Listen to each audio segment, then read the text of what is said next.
ওইখানে একটা ক্যামেরা আছে, ঠিক আছে, দাঁড়িয়ে ভারতবর্ষের নামে খুব, মোদির নামে, আমাদের সেনা নামে খুব উল্টো পাল্টা কথা বলেই যাচ্ছে।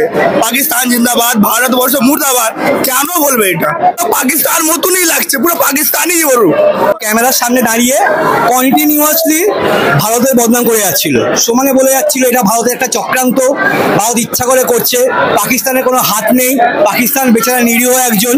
তারপরে আমরা ব্যাপারটা ভেবেছিলাম কোনো পাগল ছাগল হয়তো, ব্যাপারটা ইগনোর করছিলাম, কিন্তু ও কন্টিনিউয়াসলি বলে যাচ্ছে, প্রধানমন্ত্রীর নামে গালাগাল দিয়ে যাচ্ছে, সমানে গালাগাল। এবার একটা আমরা ভারতীয়, এখন যা সিচুয়েশন তৈরি হয়ে আছে, এই মুহূর্তে আমরা জানি যে আমাদের সৈন্যরা কিভাবে নিজেদের প্রাণ নিয়ে খেলছে এবং আমাদের জন্য লড়ছে। তারপরে কন্টিনিউয়াসলি পাকিস্তানের সুনাম করে আছে, পাকিস্তান জিন্দাবাদ, ভারতীয় সৈন্যদের বলছে মুর্দাবাদ, ভারত মুর্দাবাদ। সেখানে আমরা কি করে থাকতে পারি? আমাদের এখানে সবাই ভারতীয় এবং আমরা সবাই তার একটা আমরা প্রতিবাদ করেছি এবং আমরা বুঝিয়েছি এটা যেটা ভারতবর্ষ, এখানে থাকতে গেলে ভারতের হয়ে থাকতে হবে। তাহলে কি বাংলাতেও এবার আশঙ্কা করছেন কিছু হতে পারে? নিশ্চয়ই হবে, এবার দেখো না, কিছু না কিছু নিশ্চয়ই হবে। ভয় লাগছে শিয়ালদা স্টেশনে দাঁড়িয়ে? কেন ভয় লাগবে? আমরা হিন্দুস্তানি, আমরা কিচ্ছু ভয় পাবো না। নিজের চোখে শুনে, আমি নিজের কানে শুনেছি এবং আমি প্রথম থেকে ইগনোর করেছিলাম।